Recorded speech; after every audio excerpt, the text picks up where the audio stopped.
కొరింథీయులకు రాసిన మొదటి పత్రిక 11వ అధ్యాయం చదువుకుందాం. నేను క్రీస్తును పోలి నడుచుకొనుచున్న ప్రకారము మీరును నన్ను పోలి నడుచుకొనుడి. మీరు అన్ని విషయములలో నన్ను జ్ఞాపకము చేసుకొనుచు నేను మీకు అప్పగించిన కట్టడలను గైకొనుచున్నారని మిమ్మను మెచ్చుకొనుచున్నాను. ప్రతి పురుషునికి శిరస్సు క్రీస్తునియు, స్త్రీకి శిరస్సు పురుషుడనియు, క్రీస్తునకు శిరస్సు దేవుడనియు మీరు తెలుసుకొనవలనని కోరుచున్నాను. ఏ పురుషుడు తల మీద ముసుగు వేసుకొని ప్రార్థన చేయునో లేక ప్రవచించునో ఆ పురుషుడు తన తలను అవమానపరచును. ఏ స్త్రీ తల మీద ముసుగు వేసుకొనక ప్రార్థన చేయునో లేక ప్రవచించునో ఆ స్త్రీ తన తలను అవమానపరచును. ఏలయనగా అది ఆమెకు క్షౌరము చేయబడినట్టుగానే ఉండును. స్త్రీ ముసుగు వేసుకొనిన ఎడల ఆమె తల వేసుకొనని ఎడల, స్త్రీ ముసుగు వేసుకొనని ఎడల ఆమె తల వెంట్రుకలు కత్తిరించుకొనవలను. కత్తిరించుకొనుటయైనను క్షౌరము చేయించుకొనుటయైనను స్త్రీకి అవమానమైతే ఆమె ముసుగు వేసుకొనవలను.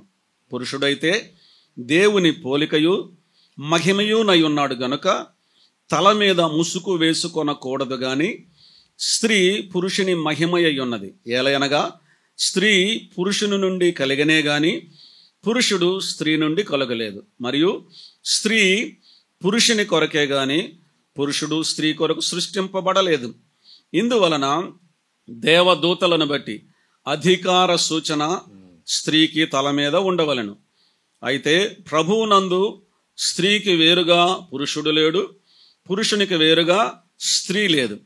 స్త్రీ పురుషుని నుండి ఎలాగూ కలిగనో అలాగే పురుషుడు స్త్రీ మూలముగా కలిగను. గాని సమస్తమైనవి దేవుని మూలముగా కలిగి ఉన్నవి. మీలో మీరే యోచించుకొనుడి.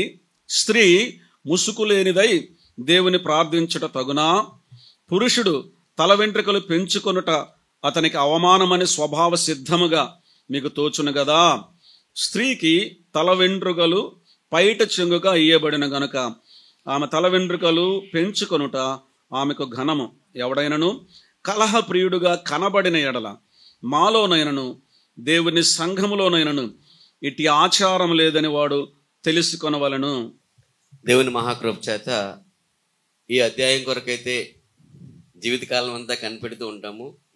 ఆ అధ్యాయానికి ప్రభు మనల్ని కొరింథీ సంఘము యొక్క అవగాహన ద్వారా తీసుకొచ్చినందుకే దేవునికి ఎన్నో వందనాలు. కొరింథీ సంఘంలో ఉన్నటువంటి ఆ కక్షలు, కలహాలు, సిద్ధాంతపరమైనటువంటి విషయాల్లో దూరమైపోవడం, తిరిగి మరలా వారిని పౌలు పరిశుద్ధాత్మ తండ్రి ద్వారా చక్కబెడుతూ ఈ రోజున మనం 11వ అధ్యాయాన్ని చదివేసరికి ఈ సామూహికమైన ఈ కార్యక్రమంలో, అనగా అందరం కలిసి రొట్టె విరిచేటువంటి కార్యక్రమంలో మనం ఎంత జాగ్రత్త వహించాలి అనే దానిపైన స్పష్టమైన అవగాహన ఈ 11వ అధ్యాయంలో ఇవ్వబడింది. ప్రతి క్రైస్తవ జీవితంలో ఈ 11వ అధ్యాయం యొక్క ప్రాధాన్యత ఎంత విశిష్టంగా మనం అర్థం చేసుకుంటే అంత మంచిది. 10వ అధ్యాయంలో చెప్పిన సంగతి ఒక్కసారి మీకు మరలా ఇందాక చెప్పినటువంటిది మరలా ఒకసారి జ్ఞాపకం చేస్తాం. దీనిలో వారు అరణ్యంలోనికి లేక కనాను దేశానికి ఎందుకు తీసుకురాబడ్డారు అని అంటే ఆయన్ని సేవించడానికి తీసుకురాబడ్డారు. ఆయన సేవించడంలో ఒకే ఆహారం, ఒకే పానీయం అని అంటే అంతా ఒకటే అనేటట్లుగా మనం ఆ గొప్ప గంభీరమైన సత్యాన్ని గ్రహించవలసిన అవసరం ఉందన్నమాట. అందరూ వేరు వేరు కాదు, వచ్చిన వారు అందరూ కూడా ఒకటిగానే బాప్తీసం. అప్పుడు ఎలా అంటే బాప్తీసం పొందిన వారు అందరూ కూడా సంఘంలో ఒకటిగానే ఎలా అయితే మనం సమకూర్చబడి ఉంటున్నామో అదే వివరాన్ని ఇశ్రాయేలీయులందరూ కూడా బయటకు వచ్చినప్పుడు వారు తెలియకుండానే చేసినట్టుగా ఉందన్నమాట. ఎలాగోనంటే ఆహారం కానీ పానీయం కానీ వారు ఇవ్వబడిన ఒక గొప్ప ఆశీర్వాదాన్ని వారు పొందుతూ ఉన్నారు. ఇది ఒక ఆచారంగా కానీ అయిపోయిందా అన్నట్టుగా ఉంది. కారణం ఏంటంటే వారు దేవునికి 5వ వచనంలో 10:5 మనం చదువుతున్నాం, దేవునికి ఇష్టలుగా ఉండకపోయింది. పానీయం తాగారా? ఆహారం తిన్నారా? బయటకు వచ్చారా? ఇవన్నీ జరిగినా కూడా ఇష్టలుగా లేకపోయిన సంగతిని మనం చూస్తున్నాం. ఈ ప్రమాదం 11వ అధ్యాయంలో రాకుండా చూసుకోవడానికి మనకి వివరాలన్నీ చాలా స్పష్టంగా ఇవ్వడం జరిగిందండి. అవన్నీ ఆశీర్వదించబడి ఇవ్వబడినటువంటి ఆ గొప్ప ఐక్యతతో ఉన్నటువంటి ఆశీర్వాద కారణాలను వారు ఆచరిస్తూ దేవునికి ఇష్టలుగా లేకపోయారండి. ఈ రోజున రొట్టె విరిచే కార్యక్రమం విషయంలో కూడా మనం ఆచరిస్తూ దేవునికి ఇష్టలుగా ఉన్నామా లేదనేది కూడా ఆలోచించాలండి. అసలు ఆయనకి ఇష్టలుగా ఉండి ఆచరించాలి. అలాంటిది ఆచరిస్తూ ఉండి కూడా ఆయనకి ఇష్టలుగా లేకపోయిన పరిస్థితుల్లో చేరుతుంది. కారణం ఏంటంటే ఇందాక అనుకున్నట్టుగా నీకు ఒక సామాన్యమైన విశ్వాసికి తెలిసినటువంటి సత్యం పాటించడానికి ఎందుకు మనం ఆ సామాన్య విశ్వాసం నిలబడలేకపోతున్నాడు అని అంటే ఎవరి మీద ఆధారపడుతున్నాడు అంటున్నారు? నాయకుల మీద, వాక్యం మీద. మరి అయితే మేము అడుగుతాను, దేని మీద ఆధారపడాలని మీరేం చెప్తున్నారు? మరి ఎందుకు ఆధారపడట్లేదు? కనుక ఇది ప్రతి వ్యక్తి, ఇక్కడ మనం చదువుతాం, ప్రతి వ్యక్తికి కూడా ఇవ్వబడిన స్వేచ్ఛను మనం దేని కొరకు వాడాలి? ప్రభు మహిమ కొరకు ఈ అభ్యాసంలో మనం వాడగలిగితే చాలు. దాని గురించే ఇక్కడ మనకు 11వ అధ్యాయంలో చక్కగా దాన్ని ఎలా చెప్తున్నారనంటే అధికార వివరాన్ని తెలియజేస్తున్నారనమాట. అధికారము అనగా ఆయన యొక్క నాయకత్వం లేకపోతే హెడ్షిప్ అని మనం దీన్ని 2 వివరాలుగా ఆలోచన చేస్తే కనుక అది ప్రధానత్వం లేకపోతే శిరసత్వం. హెడ్షిప్ అంటే తల ఏం చెప్తుంది, ఈ శరీరం ఏం చేయాలని చెప్తుంది. తల ఎలాగైతే చెప్తుందో అలాగే శరీరం పాటిస్తూ ఉన్నటువంటి వైఖరి మనం 11వ అధ్యాయం 16వ వచనం వరకు ఉన్నటువంటి వివరాల్లో మనం చూస్తాం. 17 నుంచి ప్రభు యొక్క వివరం, ప్రభుత్వం, ప్రభు మన పైన ఏ విధంగా ఆయన లార్డ్షిప్, ప్రభు ఏ విధంగా మన పైన ప్రభుత్వాన్ని చెయ్యాలి అనే దానిపైన ఈ రొట్టె విరిచే కార్యక్రమం ఆధారపడిందో మనం చూస్తాం. సోదరుల విషయం పైన ఇంకా స్పష్టమైన అవగాహన మనకు కలుగజేస్తాయి.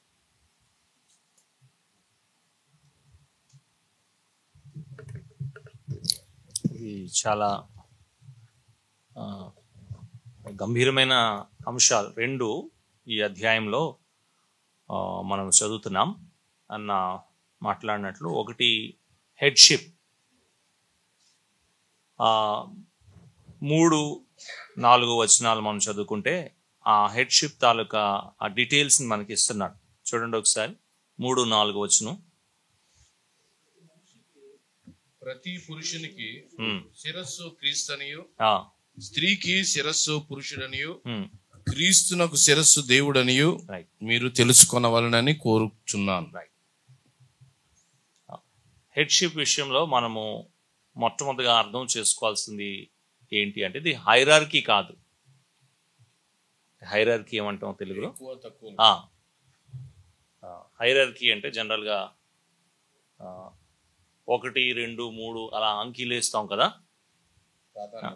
ప్రాధాన్యత ఇస్తాం కదా. మొదటి ఇతన, తర్వాత ఇతన, ఆ తర్వాత ఇతన అంటాం కదా. ఆ భావంతో కాదు హెడ్షిప్ అనేది, అంటే శిరసత్వం అనేది. అయితే దేవుడిచ్చిన ఒక క్రమం ఇది. ఓకే, ఆ క్రమంలో ఇదిగో యేసు ప్రభు ఆయన సంఘానికి ఏమై ఉన్నాడు చెప్పండి? శిరస్సై ఉన్నాడు. కొలస్సీ పత్రికలో కూడా పౌలు ఆ మాటని రాస్తున్నాడు. ఆ శిరసత్వం ఎలా కనబడుతుందనే విషయాన్ని ఇక్కడ చెప్తున్నాడు కదా. 3వ వచనంలో చూడండి ఎలా ప్రారంభిస్తున్నాడో. మరలా ఒకసారి ఆ శిరసత్వం దగ్గరికి వస్తాం మనం.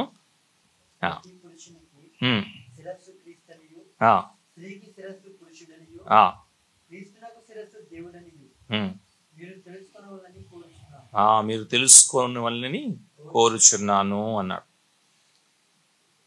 నేను అర్థం చేసుకోవడానికి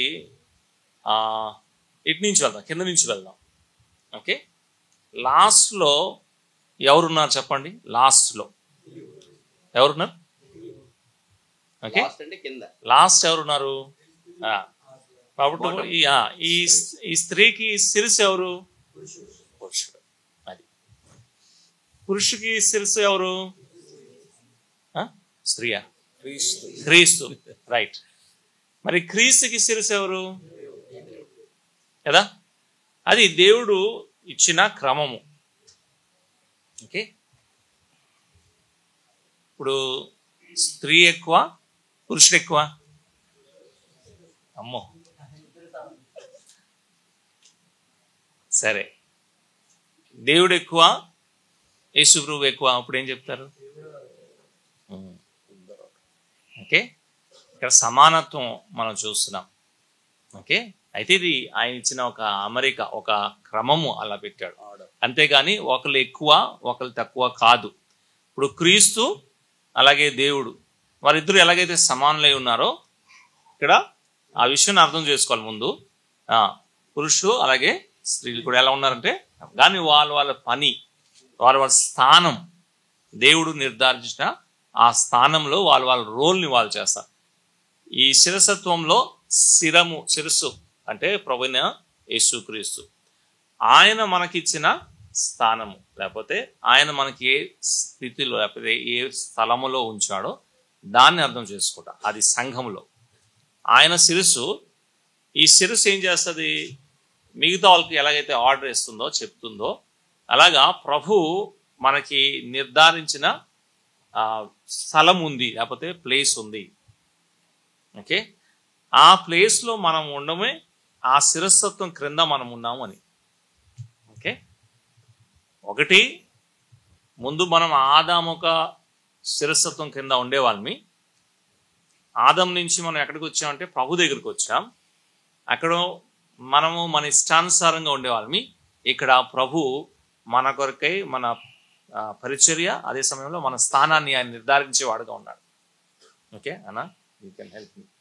11వ అధ్యాయము మొదటి వచనం, నేను క్రీస్తును పోలి నడుచుకొనుచున్న ప్రకారం మీరును నన్ను పోలి. అంటే కొరింథీయులందరూ ట్రాక్ లో ఉన్నారా లేరనా? లేరా. కాబట్టి పౌలు వారికి మొదటి అధ్యాయం నుండి చెప్తున్నది అదే.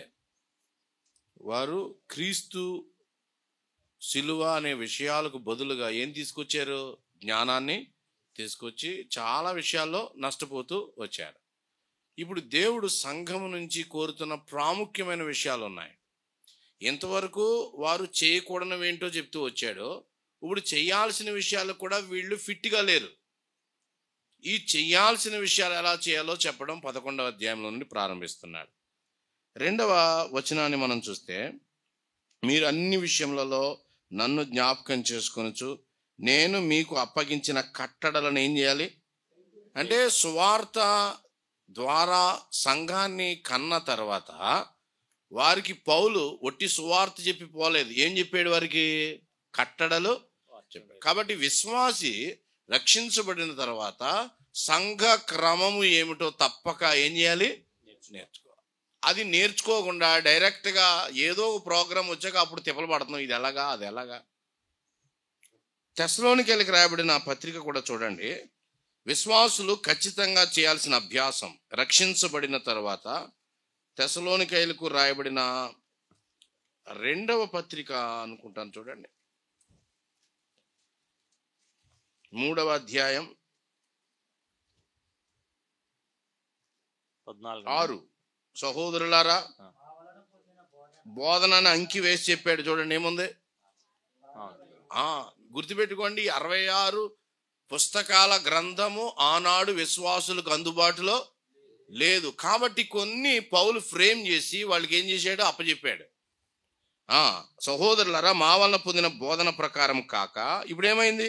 అక్రమంగా నడుచుకున్న ప్రతి సహోదరుని యొద్ద నుండి మీరు ఏమైపోవాలి? తొలగిపోవాలి అని ప్రభువైన యేసుక్రీస్తు పేరట బతిమాలుతాను అనలేదు. ఏం చేస్తున్నాడు? ఇది మనం నోటీస్ చేయాలి. రైట్. 7వ వచనం, ఎలాగు మమ్మును పోలి నడుచుకున్న వాళ్ళని అది మీకే తెలియను అని చాలా విషయాలు చెప్తున్నాడు. అయితే ఒకటి క్లియర్ ఏంటంటే, రక్షణ పొందిన ప్రతి విశ్వాసి ఖచ్చితంగా సంఘ క్రమాన్ని తెలుసుకొని ఉండాలి. ఓకే, ఇప్పుడు నాయకులు బోధించలేదు అంటానికి వీల్లేదు. నీకే ఏముండాలి? ఆసక్తి ఉండాలి.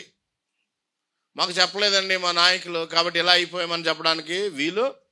నీకు జెన్యూన్గా ఆశ ఉండాలి, ఉంటుంది. నేను సంఘం పట్ల ఎలా ప్రవర్తించాలి, నా కుటుంబంలో నేను ఎలా ప్రవర్తించాలి, వ్యక్తిగతంగా నా దేవునికి నేను ఎలా ఉండాలనే ఆశ ఉండాలి. ఇలా చెప్తూ మీకు కట్టడలు ఉన్నాయి. 16వ వచనంలోనికి రండి. 11, 16 కొరింథీ మొదటి పత్రిక. ఇప్పుడు కొరింథీలో ఏముంది? మళ్ళా కలహప్రియుడు. అడిగి అంటే జగడాలంటే చాలా ఇష్టం. అడిగి వాళ్ళ మందిరానికి ఎందుకు వస్తాడు? ఆడిడు కలహప్రియుడుగా కనబడిన ఎడల వాడితో మీరు మాట్లాడండి. అయ్యి బాబా వాడిని కదిలితే కందిరేగండానికి భయపడకండి. వాడితో మీరు ఏం చేయాలి? ఏమని? మాలోనైనా దేవుని సంఘములోనైనా ఇట్టి ఆచారము లేదని వాడు తెలుసుకునేలా మాట్లాడండి. ఓకే, కాబట్టి నేర్చుకోవాలి. వాడు నేర్చుకోకుండా అడ్డగోలు వాదం చేస్తున్నాడు సంఘక్రమాన్ని తప్పించడానికే. కాబట్టి మీరేం చేయాలి? వాడితోటి మాట్లాడండి. ఇది సంఘక్రమం. వాడు నేర్చుకోవట్లేదు అనుకోండి, తెస్సలోనిక పత్రికలో ఏం చెప్పాడు? అక్రమంగా నడుచుకునే వాడి నుంచి ఏం చేయమన్నాడు? మీరు తొలగిపోండి. ఇప్పుడు ఏది క్రమం అని ఇప్పుడు మొదలు పెడుతున్నాడు. ఏది క్రమం? 3వ వచనం చూడండి. అన్న చదివించారు భవానీ అన్న. 3వ వచనం. ఒక క్రమం ఉంది. అక్రమంలో ఉండకుండా ఉండాలంటే ప్రతి విశ్వాసి ఏం నేర్చుకోవాలి? ఏ క్రమం? ఇప్పుడు చెప్తున్నాడు చూడండి. శిరస్సు అనే పదం ఇక్కడ కనబడుతుంది. ఈ అధ్యాయం 2 భాగాలు. మొదటి 16 వచనాల్లో శిరసత్వాన్ని గురించి, నెక్స్ట్ 18 నుండి లేదా 21 నుండి లేదా 20 నుండి మనం ఆయన ప్రభుత్వం కదా, ప్రభురాత్రి భోజనం లేకపోతే లార్డ్షిప్, ప్రభుత్వాన్ని గురించి. ప్రభు అనే మాట చాలాసార్లు ఉంటుంది. కాబట్టి మొదటిగా క్రమం నేర్చుకోండి. కాబట్టి మీకు క్రమం నేర్చుకోవాలంటే మొదట ఎవరి దగ్గరికి వెళ్ళాలి? దేవుని దగ్గరికి వెళ్ళాలి. అక్కడి నుంచే మీకు క్రమం నేర్పించబడుతుంది. దేవుడు తన్ను ఎలా బయలుపరుచుకుంటున్నాడు? 3వ వచనంలో ప్రతి పురుషునికి శిరస్సు ఎవరో? క్రీస్తు. స్త్రీకి శిరస్సు ఎవరో? పురుషుడు. క్రీస్తుకి శిరస్సు ఎవరో? దేవుడు. సో టాప్లో ఎవరున్నారు ఇప్పుడు? ఆ తర్వాత ఎవరు కనబడుతున్నారు? ఆ తర్వాత ఎవరు కనబడుతున్నారు? ఆ తర్వాత ఎవరు కనబడుతున్నారు? స్త్రీ. ఇది క్రమము. ఈ క్రమము నీకు అర్థమైతేనే సంఘంలో క్రమంగా ఏం చేయగలవు? నడుచుకోగలవు. కుటుంబం గురించి చెప్తున్నాడు. మొదటిగా కుటుంబంలో క్రమం అర్థమైతేనే ఎక్కడొస్తుంది క్రమం? కుటుంబంలో క్రమం లేకపోతే సంఘంలో ఏం రాదు? క్రమం రాదు. ఇక్కడ క్రీస్తుని గురించి ఒక మాట మనం జ్ఞాపకం చేసుకోవాలి. ఇప్పుడు క్రీస్తు తండ్రికి ఏమై ఉన్నాడు? శిరస్సు అంటే అర్థం ఏంటి? ఆయన ఏం చెప్తున్నాడు? ఇది చేస్తున్నాడు అనే కదా శిరస్సు అంటే. శిరస్సు అంటే ఏంటండి? అధికారం. అంటే తండ్రి అది ఏం చెప్తున్నాడో ప్రభు అయిన యేసుక్రీస్తు దాన్నే. ఇక్కడ మనం గమనించాల్సింది ఏంటి? ఇది చూడగానే చాలా మంది ఏం చేస్తారంటే ర్యాంకింగ్ ఇస్తారు. తండ్రి గొప్పవాడా, కుమారుడు గొప్పవాడా, ఎవరు గొప్పవారు అని అనిపిస్తుంది సాధారణంగా. ర్యాంకింగ్లు ఇచ్చే వాళ్ళకి తండ్రి గొప్పవాడు, యేసు ప్రభు. కానీ వినండి, యోహాను సువార్తలోనికి రండి. 16వ అధ్యాయం. ఈ సమస్యకు పరిష్కారం అక్కడ ఉంది. యోహాను సువార్త 16వ అధ్యాయం 27వ వచనం. మీరు నన్ను ప్రేమించి. యేసు ప్రభు ఎక్కడి నుంచి వచ్చాడు? యొద్ద నుండి అనే మాట పట్టుకోండి. బయలుదేరి వచ్చి తినని నమ్మితిరి గనుక తండ్రి తానే మిమ్మును ప్రేమించుచున్నాడు. 28. నేను ఎక్కడి నుంచి వచ్చాను? తండ్రి యొద్ద నుండి బయలుదేరి లోకమునకు వచ్చాను. కాబట్టి నాకు శిరస్సు ఎవరు? యేసు క్రీస్తు ప్రభు. ఆయన శరీరధారిగా భూమి మీదకు వచ్చాడు గనక శిరసత్వం గురించి మాట్లాడాల్సి వచ్చింది. క్రీస్తు శరీరధారిగా భూమి మీదకి వచ్చి ఉన్నాడు కాబట్టి నాకు శిరస్సు ఎవరని చెప్తున్నాడు ఆయన? రక్షణ ప్రణాళిక నెరవేర్పు కొరకై తండ్రిని ఆ విధంగా మన కొరకై పరిచయం చేస్తున్నాడు. నిజానికి తండ్రి అలాగే కుమారుడు ఇద్దరు అన్ని విషయాల్లో ఏమై ఉన్నారు? సమానమై ఉన్నారు. కల్వరి శిలువలో యేసుక్రీస్తు తండ్రిని ఏమని పిలిచాడు? 22వ కీర్తన. నా దేవా నా దేవా నీవు నన్నెలా. ఈయన ఆయన ఏమని పిలుస్తున్నాడు? దేవా అని పిలుస్తున్నాడు. హెబ్రీ పత్రిక 1:5 త్వరగా చూసాను, మనం మెయిన్ సబ్జెక్ట్లోకి వచ్చేయాలి. తండ్రి కుమారుని ఏమని పిలుస్తున్నాడు అక్కడ? దేవ. కాబట్టి ఇద్దరిలో ఎవరు ఎక్కువ? అయితే క్రీస్తు శరీరధారిగా వచ్చాక ఆయన మన పట్ల నెరవేర్చాల్సిన కార్యం కొరకై తన్ను తాను తగ్గించుకుని ఆయన తండ్రి అధికారానికి ఏమై ఉన్నాడు? ఆయన లోబడి ఉన్నంత మాత్రాన ఆయన రెండవ వాడు కాదు, తక్కువ వాడు కాదు. క్రీస్తు సర్వాధికారి. సర్వం దేవత్వం యొక్క సర్వ పరిపూర్ణత క్రీస్తునందు ఏమై ఉంది? శరీరంగా నివసిస్తూ ఉంది. ఇప్పుడు క్రమం నేర్చుకోవడానికి యేసు ప్రభు దగ్గరికి రండి, మళ్ళా సిలువ దగ్గరికే రండి. జాగ్రత్తగా వినండి. యేసు క్రీస్తు ప్రభు ఎందుకు సిలువ వేయబడ్డాడో చెప్పండి ఆన్సర్. ఎందుకు సిలువ వేయబడ్డాడు యేసు క్రీస్తు ప్రభు? అందరూ ఎక్కువ మంది మన పాపాల క్షమాపణ కొరకై ఆయన ఏం చేయబడ్డాడు? కానీ అసలు కథ చెప్తాను, జాగ్రత్తగా వినండి. మన పాప క్షమాపణ కొరకై సిలువ వేయబడ్డం వాస్తవం, కానీ దానికంటే మొదట తన తండ్రి మహిమ కొరకై ఏం చేయబడ్డాడు ఆయన? ఇది శిరసత్వము అంటే.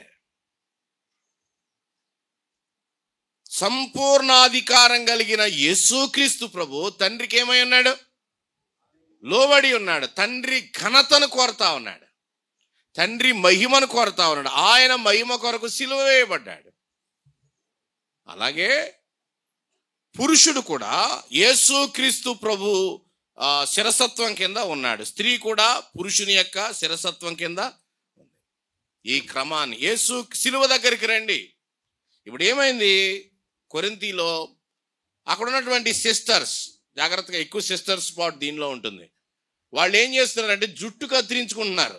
ఎందుకని జుట్టు ఎందుకు కత్తిరించుకుంటున్నారు? వాళ్ళు పురుషుడితో సమానంగా, అంటే లింగ భేదము కనపడకుండా సొసైటీలో చేయాలనేది ఉద్దేశం. కాబట్టి వాళ్ళు ఏం చేస్తున్నారు? జుట్టు కత్తిరించుకుంటున్నారు. అంటే శిరసత్వము అనేది మాకు లేదు అని చెప్పాలనుకున్నారు ఎవరో? కొరింథీ సంఘంలో ఉన్న స్త్రీలు. అది కూడా ఇప్పుడు ప్రపంచంలో చాలా చోట్ల జరుగుతూనే ఉంటుంది. కానీ దైవ క్రమాన్ని అర్థం చేసుకోవాలి. యేసు ప్రభు తండ్రికి ఎంతగా లోబడి ఉన్నాడో మనం చూడాలి. వారు జుట్టు కత్తిరించుకొని ముసుగు లేకుండా, వారు శిరస్సులకు భర్తలకు లోబడకుండా వారు సంఘంలోనికి వస్తున్నారు, సహవాసంలోనికి వస్తున్నారు. వారు విచ్చలవిడిగా కార్యక్రమాలు చేస్తూ ఉన్నారు. అయితే ఒక కలహప్రియుడు ఈ ఆర్గ్యుమెంట్ తీసుకొస్తున్నాడు. కాబట్టి ఈ కలహప్రియునికి సమాధానంగా పౌలు ఏం చేస్తున్నాడంటే, దేవుడు క్రీస్తు అంటే తండ్రి, క్రీస్తు పురుషుడు, అలాగే ఈ ఆర్డర్ ఏ సమాజంలో, ఏ కాలంలో, ఏ తరంలో కూడా తప్పిపోకుండా ఉండాలి అని చెప్తూ 11:4 చూడండి. 3 క్రమాలు ఉన్నాయి నిజానికి ఆయన శిరసత్వం గురించి చెప్తూ. ఒకటి సృష్టి క్రమం, ఒకటి దైవ క్రమం చెప్పాడు. రెండవది సృష్టి క్రమం. ఏంటి సృష్టి క్రమం? ఎవరు ముందు చేయబడ్డారు? ఆదాము మొదట చేయబడ్డాడు. తర్వాత స్త్రీ ఆయనలో నుండి బయటికి తీసుకొని రాబడింది. కాబట్టి ఎవరు ముందు సృష్టి క్రమంలో? పురుషుడు ముందు సృష్టి క్రమం. రెండవది రక్షణ క్రమం.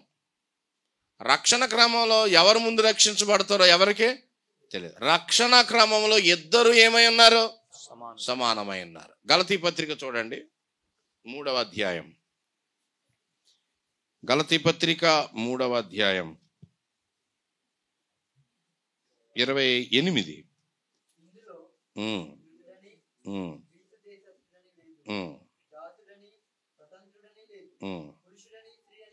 ఎందులో 26 చూడండి. యేసు క్రీస్తునందు మీరందరూ ఏమయ్యారు అంటే రక్షణలో. అదే కదా, రక్షణలో ముందు వెనకల తేడా లేవు. రక్షణ క్రమంలో ఇద్దరు ఏమై ఉన్నారు? సమానం. కానీ సృష్టి క్రమంలో ఎవరు మొదట? ఆదాము మొదట, రెండవది తర్వాత సృష్టి క్రమమైంది, రక్షణ క్రమమైంది, మూడవది సంఘ క్రమం. సంఘక్రమంలో నాయకులుగా ఎవరినిచ్చాడైనా? ఎఫెసీ పత్రిక 4వ అధ్యాయం. తెలుగు బైబిల్లో మనకి ఆ జెండర్ డిఫరెన్స్ కనపడదు, కానీ ఆ సహాయం మనం పొందుతాం. 4:13 పరిశుద్ధులు సంపూర్ణులగునట్లు క్షేమాభివృద్ధి చెందుటకు పరిచర్య ధర్మము జరుగుటకును ఆయన కొందరిని, నిజానికి చెప్పాలంటే మగ అపోస్తులుడు అని చెప్పాల్సి వస్తుంది ఈ తరానికి. ఓకే, మ్యాస్కులిన్ జెండర్లో ఉంటుంది గ్రీకులో పదాలన్నీ, అంటే పుల్లింగంతో ఉన్నటువంటి పదాలు అవన్నీ కూడా. పౌలు అలాగనే రాస్తూ వచ్చాడు. తర్వాత ప్రవక్తలు, తర్వాత సువార్తికులు, తర్వాత కాపరులు, ఉపదేశకులు. ఎవరు వాళ్ళు? స్త్రీలా పురుషులా? కాబట్టి నాయకత్వ క్రమంలో నాయకత్వం ఎవరికి అప్పచెప్పాడు? ఆయన పురుషునికి ఆయన అప్పగించాడు. కాబట్టి శిరసత్వం అని చెప్తున్నప్పుడు నాయకత్వం అని అర్థం. కుటుంబంలో పురుషుడు ఏమై ఉన్నాడు? నాయకుడై ఉన్నాడు. కుటుంబంలో ఏ సమస్య వచ్చినా రేపు దేవుని దగ్గర లెక్క చెప్పాల్సింది ఎవరు? పురుషుడా స్త్రీయా? కాబట్టి అమ్మోళ్ళు మీరు సలహాలు ఇవ్వండి కానీ నాయకత్వం వహించకండి. దేవుని వాక్యానికి విరుద్ధం ఏ స్త్రీ అయితే నాయకత్వం వహిస్తుందో. ఒకవేళ అనారోగ్యవంతుడైన భర్త, మానసిక దౌర్బల్యం కలిగిన భర్త ఉంటే అవి వేరే కేసెస్. కానీ ఆరోగ్యవంతమైన వాతావరణంలో ఖచ్చితంగా పురుషుడు తన కుటుంబ భారాన్ని ఏం చేయాలి? వహించాలి. నాయకత్వాన్ని అతడు వహించాలి. కుటుంబంలో ఉన్న ప్రతి నిర్ణయానికి రేపొద్దున ప్రభు ఎదుట లెక్క చెప్పాల్సింది ఎవరు? పురుషుడు. వాళ్ళు పండు తిన్నాక దేవుడు అవ్వని అడిగాడా, ఆదాముని అడిగాడా? ఎవరిని అడిగాడు? ఆదాముని అడిగాడు. కాబట్టి మనమే ఏం చేయాలి? పండు తిన్నాక దేవుడు అవతో గర్భవేదన విషయం తప్ప ఇంకేమీ ఆయన మాట్లాడలేదు. మొత్తం లెక్క అంతా ఎవరిని అడుగుతున్నాడు ఆయన? అలాంటి ఆరోగ్యవంతమైన భర్తలు, దైవికమైన విశ్వాసులైన భర్తలు దేవుని వాక్య క్రమానికి లోబడి కుటుంబాలు నడిపించేవారిగా ఉండాలి అని వాక్యం చెప్తుంది. 2 సంఘములో పురుషులు అందరూ కూడా కాదు, కొంతమందిని ఆయన నాయకులుగా ఉంచాడు. ఆ మాట 11వ అధ్యాయంలో చెప్తున్నాడు. ముసుగు దగ్గరికి రండి. 2వ సబ్జెక్ట్ దీనిలో ముసుగు. 5వ వచనం చూడండి. ఏ స్త్రీ తల మీద ముసుగు వేసుకొనక, కొందరు ఇప్పుడు లాగుతున్నారు ముసుగు. ఏ స్త్రీ తల మీద ముసుగు వేసుకొనక ప్రార్థన చేయనో లేక ప్రవచించనో. కాబట్టి ఇక్కడ ప్రార్థన చేసే స్త్రీ ఉంది, ప్రవచించే స్త్రీ ఉంది కదా అని వాదించేవాళ్ళు ఉన్నారు. కానీ ఈ వచనం యొక్క జనరల్ సెన్స్ అన్నవాళ్ళు కూడా చెప్తారు ఏంటంటే మీటింగ్ అటెండ్ అయ్యే స్త్రీ అని అర్థం, అంతే, అందుకని ఏమీ లేదు దీనిలో. సంఘ కార్యక్రమాల్లో అంటే ఆమె ప్రార్థనలో పాల్గొంటుంది, అలాగే ఆనాడు ఉన్న ప్రవచనంలో కూడా ఏం చేస్తుంది? ఆమె పొందుకుంటుంది. సో కాబట్టి ఎలా పొందుకుంటుంది? ముసుగు వేసుకుని ఆమె పొందుకుంటుంది. 5వ వచనంలో ముసుగు లేదనుకోండి, ఆ స్త్రీ తన తలను ఏం చేస్తుంది? ఏ తల? ఆమెకున్న తల ఏ తల? భర్తను అవమానపరుస్తుంది ఇది.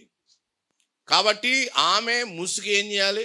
వేసుకోవాలి. భర్తను అవమానపరుస్తుంది, తలను అవమానపరుస్తుంది. ఆ 2 ఎలాగనగా అది ఆమెకు క్షౌరము చేయబడినట్టుగానే ఉండును. 6 స్త్రీ ముసుగు వేసుకొనని ఎడల ఆమె తల వెంట్రుకలు ఏం చేయాలి? కత్తిరించుకోవాలి. కత్తిరించుకున్నట్టు అయినా క్షౌరం చేయించుకున్నట్టు అయినా స్త్రీకి ఏమై ఉంది? అవమానం. సరే, ఫిజికల్గా ఉన్నదాన్ని స్పిరిచువల్గా చెప్తున్నాడు. స్పిరిచువల్గా ఉన్నదాన్ని చెప్పడానికే ఫిజికల్గా ఉన్నదాన్ని తీసుకొస్తున్నాడు పౌలు. సంఘములో ఆమె ముసుగు వేసుకోకుండా ఉంది అని అంటే ఆమె భర్తను ఏం చేస్తుంది అంటే, ఇంతకీ ఇది ముసుగు కాదు, దీని గొడవ అసలు విధేయతకు సంబంధించింది. కొంతమంది ముసుగు వేసుకుంటారు కానీ ఇంటికి వెళ్ళాక ఆయన తిడతా ఉంటారు. అంటే ఏమి లేదు, ఈ ముసుగులో ఏం సుఖం లేదని అర్థం.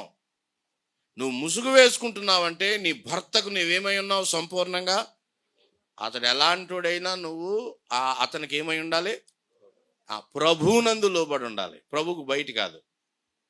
రైట్. కాబట్టి ఈమె ముసుగుని గురించి చెప్తూ భర్తను ఆమె గౌరవించాలి. 2వది సంఘంలో ఉన్న నాయకుల్ని ఆమె గౌరవించాలి. 8వ వచనంలోకి వద్దాం. 7లోకి రండి. పురుషుడైతే దేవుని పోలికయు మహిమై ఉన్నాడు కనుక ఆ తల మీద ఏం వేసుకోకూడదు? ముసుగేసుకుంటే అతడు ఏం కప్పేస్తున్నాడు? క్రీస్తు మహిమను, దేవుని మహిమను ఏం చేస్తున్నాడు అతడు? అందుకని పురుషులు ఖచ్చితంగా ఏం వేసుకోకూడదు? మందిరంలో క్యాప్ పెట్టుకున్నారు బ్రదర్స్, తలపాగా. మా దగ్గర ఒక ఆయన తలపాగా పెట్టుకునేవాడు, పాప ఆయనకి ఇబ్బంది ఉంది తలలో. కానీ జనరల్గా అతడు ముసుగు వేసుకోవడం అనేది కనుక ఉంటే, అంటే ఇది యాక్చువల్గా యూదులు ఖచ్చితంగా ఏం వేసుకుంటారు? వాళ్ళు పురుషులు కూడా ముసుగు వేసుకుంటారు. అది చెప్తున్నాడు ఇక్కడ చూడండి. ఆమె ముసుగు వేసుకునే వాళ్ళను, పురుషుడు దేవుని పోలికయు మహిమై ఉన్నాడు గనుక తల మీద ముసుగు వేసుకొనకూడదు. స్త్రీ పురుషుని మహిమై ఉన్నది కాబట్టి ఏం వేసుకోవాలి? ఇద్దరు మహిమలు ఉన్నాయండి ఇక్కడ. ఒకటి దేవుని మహిమ, రెండవది పురుషుని మహిమ. ఒక మహిమ ఎప్పటికీ తగ్గదు, ఒక మహిమ తగ్గిపోతా ఉంటది. ఏ మహిమ తగ్గిపోద్ది? పురుషుని మహిమ ఏమైపోతుంటది? దీనికి ఎగ్జాంపుల్ ఏంటంటే, కొండ దిగి వస్తున్నాడు ఒక ఆయన. ఎవరైనా ఆయన ముఖం చూడలేకపోతున్నారు. అప్పుడు ఏం వేసుకున్నాడు ఈయన? ఆ మోషే మహిమ రోజు రోజుకి ఏమైపోతూ వచ్చింది? కొన్ని రోజులకు ముసుగు అక్కలొద్దు ఆయనకి. కాబట్టి పురుషుని మహిమ నెమ్మదిగా ఏమైపోద్ది? తగ్గిపోతుంది. కానీ దేవుని మహిమ ఏమవదు. కాబట్టి స్త్రీకి పురుషుడు మహిమ అయి ఉన్నాడో, అతని మహిమ తగ్గిపోయే మహిమ అని చెప్పడానికి ఏం వేసుకుంటుంది? ముసుగు వేసుకుంటుంది. కానీ పురుషుడు తగ్గని మహిమను చూపిస్తున్నాడు. ఎవరి గురించి? ప్రభువైన యేసుక్రీస్తుని గురించి. కాబట్టి అతడు ఏం వేసుకోకూడదు? ముసుగు వేసుకోకూడదు. ఇది ఫస్ట్ టైం వింటే కష్టంగా ఉంటుంది. ఇంతకుముందు కొంచెం విన్నవాళ్ళు, బాగా విన్నవాళ్ళకి ఇది తేలిగ్గా ఉండదు. ఒకటి మాత్రం నిజం, పురుషుడు ఖచ్చితంగా ముసుగు వేసుకొనకూడదు. స్త్రీ ఖచ్చితంగా ముసుగు వేసుకోవాల్సిందే. ముసుగు అంటే దేనికి సూచన? విధేయత, లోబడట. శిరస్సు అంటే దేనికి సూచన? అధికారం. ఆ అధికారం మహిమతో కూడిన అధికారం. అధికారానికి ఏమై ఉండాలి? మనం లోబడి ఉండాలి. ప్రశ్న ఏమైనా ఉంటే అడగండి, మనం ముగిద్దాం ఆ పార్ట్. నేను ప్రభు నమ్ముకొని 32 సంవత్సరాలు అవుతుంది దగ్గరగా. ఇప్పటికీ కొన్ని పెద్ద సంఘాలకు పోయినాను. ఆ దినాలలో ముసుగు పైటి చెరిగి వేసుకునేవాళ్ళు. పెద్దలైనా ఏదైనా సంఘంలో ముసుగు వేసుకునేవారు స్త్రీలు. ఇప్పుడు ఈ మధ్యకాలంలో దరిదాపుగా 10 సంవత్సరాల నుంచి పెద్దల నుంచి ప్రారంభమైంది గుడ్డ తీసుకొని వచ్చి వేసుకోవడం. ముసుగులు వేసుకోవడం లేదు స్త్రీలు ఎక్కువ. వాళ్ళకుండే పైటి చెరుగులు ముసుగులు వేసుకోవడం లేదు, సపరేట్ గుడ్డ తెచ్చి వేసుకుంటున్నారు. అది క్రమమేనా? దాంట్లో ఏమైనా ఇబ్బందులు ఉంటాయా? ఏం పరిస్థితులు ఏమి ఉండవా? నిజానికి విధేయత ప్రధానమైన అంశం. విధేయత ప్రధానమైన అంశం. అవులే. రెండోది, ఆమె ఇప్పుడు ఇండియాలో శారీలు వేసుకుంటారు కాబట్టి వీళ్ళకి పైడి చెంగు వచ్చింది. మరి మిగతా దేశాల్లో శారీ ఉండదు. మరి వాళ్ళ కథ ఏంటి? కాబట్టి బైబిల్ ఏం చెప్తుందంటే బ్యాలెన్స్గా ఉంది. ఓకే, బ్యాలెన్స్గా ఉంది. అంటే తల ఖచ్చితంగా ఏమై ఉండాలి? కప్పబడి ఉండాలి. అంతవరకే ఆగుదాం. ఓకే, ఇక ఎక్కువగా మనం దాని విషయంలో వద్దు. ఎందుకంటే తల కప్పడం గురించి బైబిల్ స్ట్రాంగ్ గా మాట్లాడుతుంది. కాబట్టి ఎలా కప్పుతారు అనేది మాట్లాడలేదు బైబిల్. మళ్ళీ ఖచ్చితంగా తల ఏమై ఉండాలి? కప్పబడి. అంతవరకు బైబిల్ ఉంది, మేము కూడా అంతవరకే చెప్పగలం. సార్ మంచిదే. వారి సౌలభ్యం కొరకే నేడు కొన్ని కొత్త పద్ధతులు వచ్చినాయి. కాబట్టి వారి సౌలభ్యం ఇంపార్టెంట్. అదే సమయంలో వాళ్ళు ఖచ్చితంగా దేవుని యొక్క వాక్యాన్ని ఏం చేయాలి? పాటించాలి. ఇంకేమైనా ఉన్నాయా? ఎందుకంటే 11వ అధ్యాయం చాలా ప్రాముఖ్యమైనది. 11వ అధ్యాయంలో మనం 1 నుంచి 16 వచనాలు చక్కగా ఒకదాని తర్వాత ఒకటి వినగలిగాం. 1 నుంచి 16 వచనాల్లో ఉన్నటువంటి విషయాల్లో ఒక మూలమైన సంగతి ఏంటంటే, ఇంతవరకు మనం స్వాతంత్రం గురించి నేర్చుకుంటూ వస్తున్నాం. ఇలా అనుకుంటే క్రీస్తు స్వాతంత్రాన్ని ఎవరికి అప్పగించినట్టు? చదివాం కదా, తండ్రికి అప్పగించినట్టు, దేవునికి అప్పగించినట్టు అనమాట. అలాగే స్త్రీకి ఇవ్వబడిన స్వాతంత్రాన్ని, పురుషుడికి ఇవ్వబడిన స్వాతంత్రాన్ని ఈ ఆర్డర్ కనుక మనం పాటించడం నేర్చుకుంటే మొత్తం అంతా లైన్ సెటప్ అయిపోతుంది. ఎవరికి ఇవ్వబడిన స్వేచ్ఛ అయినా సరే వారు ఏ పరిధుల్లో ఉండాలో చెప్పారన్నమాట. దాన్ని సూచనప్రాయంగా ముసుగు ద్వారా మనకు తెలియపరుస్తున్నారు. చూడండి, ఇక్కడ రాగానే పురుషులందరూ ముసుగు వేసుకోకుండా కూర్చుంటున్నారు. కొంతమంది నేను గమనించాం, ఆ తలుపు దగ్గరే తలుపు దగ్గర వేసేసుకుంటున్నారు. అంటే ఎవరు ఉన్నారని? ప్రభు ఉన్నారని. కనుక మేము విధేయులం అనే విషయాన్ని, మేము లోబడి ఉన్నాం అనే విషయాన్ని, మాకు ఇవ్వబడిన స్వేచ్ఛను మేము ఇదిగో ఈ విధంగా మా తలను ముసుగు వేసుకుని మాకు ఇవ్వబడిన ఆ వాక్యాన్ని గౌరవిస్తున్నాం అని తమకు ఇవ్వబడిన స్వేచ్ఛను వారు చక్కగా ప్రదర్శించగలుగుతున్నారు అనమాట. కనుక మనకు ఇవ్వబడిన స్వేచ్ఛ స్త్రీ నుంచి పురుషునికి, పురుషుని నుంచి క్రీస్తుకు, క్రీస్తు నుంచి తండ్రికి, ఆ విధంగా మనం అర్థం చేసుకుంటూ రాగలిగితే కనుక దీన్ని మనం అంటే అర్థం అవడం కొరకు 4 చుక్కలు ఒక గీత కింద మనం ఆలోచన చేస్తే కదా, కలపడం చుక్కలు 4 దేవుడు అనే ఒక చుక్క, క్రీస్తు అనే చుక్క, పురుషుడు అనే చుక్క, స్త్రీ అనే చుక్క పెడితే కనుక ఇందులో ఒకే స్ట్రైట్ లైన్ వచ్చినప్పుడు ఇబ్బంది ఏమీ లేదండి. ఎవరైనా పక్కకి వెళ్ళారనుకోండి, వంకర గీత వస్తుంది, ఇలా వస్తుంది కదా. అయితే మిగిలిన ముగ్గురు కూడా సరిగా ఉంటే దారికి వచ్చేస్తుంది అనమాట. ఇది మీరు అంటే చమత్కారంగా చెప్పాలని అనుకుంటున్నాను కదా. ఏది పూసల్లో కనుక మనం పెట్టి పక్కకి వెళ్ళిపోయిన పూసలు దారం పెట్టి లాగితే ఏం చేస్తుంది? కనుక మనం కనుక విధేయులుగా ఉంటే, విధేయులుగా ఉండవలసిన వారు విధేయులుగా ఉంటే, విధేయులుగా లేని వారు దారికి తీసుకురాబడతారు అనమాట. తండ్రి క్రీస్తు ఎప్పుడు వేరుగా ఉండరు. ఎక్కడ వస్తుంది తేడా? అయితే స్త్రీ అన్నా ఉండకూడదు, పురుషుడు అన్నా ఉండకూడదు అనమాట. కనుక పురుషుడు బయట ఉంటే కనుక స్త్రీ దేవునికిని క్రీస్తుకును దేవుని వాక్యానికి లోబడి ఉన్నట్టయితే భర్త కూడా రాబట్టబడతాడు అనమాట. అలాగే భర్త కూడా కరెక్ట్గా లైన్లో ఉంటే భార్య పక్కన ఉంటే కూడా రాబట్టబడుతుంది అనమాట. దేవుని అధికారం అంత చక్కగా ఇక్కడ చెప్పబడింది. 1వ అధ్యాయము 16 వచనం వరకు ఇది స్వాతంత్రానికి ఇవ్వబడినటువంటి గొప్ప విలువైనటువంటి అంశం అనమాట. దీన్ని మనం ముసుగు ద్వారా తెలియపరుస్తూ ఉన్నాం. ఎలాగో మనం ఈ ప్రభు యొక్క ప్రభు భోజనం విషయంలోనికి మనం వెళ్తాము. ఒక మాట మీరు క్లోజ్ చేయండి. 10వ వచనంలో ఒక మాట చెప్పి 11:10 ఇందువలన దేవదూతలను బట్టి అధికార సూచన స్త్రీకి తల మీద. కాబట్టి దేవుడు దేవదూతలకు ఒకటి చెప్పాలనుకుంటున్నాడు. ఏం చూపించి ఒక మీటింగ్ జరుగుతుంది దోర్నాల్లో. అక్కడ కొంతమంది పరిశుద్ధురాండ్రైన సిస్టర్స్ ఉన్నారు. వాళ్ళు తల మీద ఏం వేసుకున్నారు? ఇది దేవుడు ఎవరికి చూపించాలనుకుంటున్నాడు? ఎందుకని? చాలా వివరాలు ఉండొచ్చు, నాకు ఒక ఇంటర్ప్రిటేషన్ తెలుసు, అదొకటి చెప్తాను. ఎందుకంటే దేవదూతలు ఆరంభంలో ఏం చేశారు? వాళ్ళు లోబడ్డారా, తిరుగుబాటు చేశారా? కొంతమంది. కాబట్టి తిరుగుబాటు అనేది ఈ సొసైటీలో విడదీయరానంత పిల్లలు తల్లిదండ్రుల మీద ఏం చేస్తున్నారు ఈ దినాల్లో. కాబట్టి తిరుగుబాటుతో కూడినటువంటి ఈ సమాజంలో దేవదూతలు మొదలుకొని దేవుడు విధేయత నేర్పించడానికి సంఘ కూడికను వాడుతున్నాడు ఆయన. సంఘము కూడి వచ్చినప్పుడు పురుషుడు అంటే వీళ్ళు ముసుగు ద్వారా చూపిస్తున్నారు, పురుషుడు ముసుగు లేకుండా ఏం చేస్తున్నాడు? చూపిస్తున్నాడు. కాబట్టి సంఘ కూడికను కూడా ఆయన చూపించి, అంటే ప్రతి మీటింగు ఎంత దేవుని కనుదృష్టిలో ఉందో అనేది భావం. బోధకుడిని బట్టి మీటింగ్ యొక్క రూపం ఉంటుంది. పెద్ద ప్రసంగికుడు వస్తే అక్కడ ఒక వాతావరణం ఉంటుంది, చిన్న ప్రసంగికుడు వస్తే అక్కడ ఒక వాతావరణం ఉంటుంది. కానీ ప్రసంగికుల మీద, నడిపించే నాయకుల మీద మీటింగ్ యొక్క వాతావరణం ఆధారపడదు.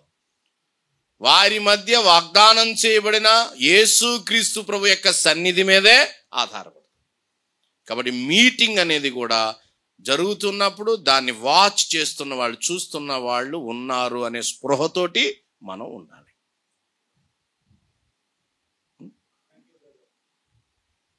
ప్రతి మీటింగ్ క్రమంగా కూర్చోవాలి, క్రమంగా రావాలి, టైంకి రావాలి, విధేయతతో వాక్యాన్ని వినాలి, అందరూ కలిసి సంకీర్తన చేయాలి, అందరూ కలిసి ప్రార్థనలో ఏకీభవించాలి. ఒక ఆయన ప్రార్థన చేస్తాడు, ఒక 10 మంది లేచి వెళ్ళిపోతుంటారు. ఆ అక్రమం అరికట్టబడాలి. మీటింగ్ అంతా ఎవరు చూస్తున్నారు? ఇప్పుడు మీటింగ్ మధ్యలో లేచి వాళ్ళు ఏమనుకుంటారు? నన్ను ఎవరు చూడలేదనే కదా కళ్ళు మూసుకున్నాక లెగుతున్నారు. అసలు మీటింగ్ అంతటిని ఆయన సీసీ కెమెరాలో పెట్టాడు అనుకుందాం మన భాషలో. దీన్ని ఇంకా ఎవరు చూస్తున్నారు? దేవదూతలు కూడా చూస్తూ ఉన్నారు. దీనిలో ఒకడు మర్యాద లేకుండా లేచి వెళ్ళిపోతున్నాడు, సంకీర్తన అందరు చేస్తుంటే ఒకడు చేయటం లేదు. ఒక సహోదరికి తల మీద ముసుగు లేదు. ఇవన్నీ కూడా అక్రమంలో భాగం. కాబట్టి మనం ప్రతి మీటింగ్ని చాలా భక్తి మర్యాదలతోటి శ్రద్ధతోటి ఉండాలి. టైంకే రావాలి, టైం అయినంత వరకు ఉండాలి, మధ్యలో లేవకూడదు. అందరూ కలిసి కీర్తించాలి, అందరూ కలిసి. కాబట్టి విధేయతకు సూచన మీటింగ్ కూడా, రైట్?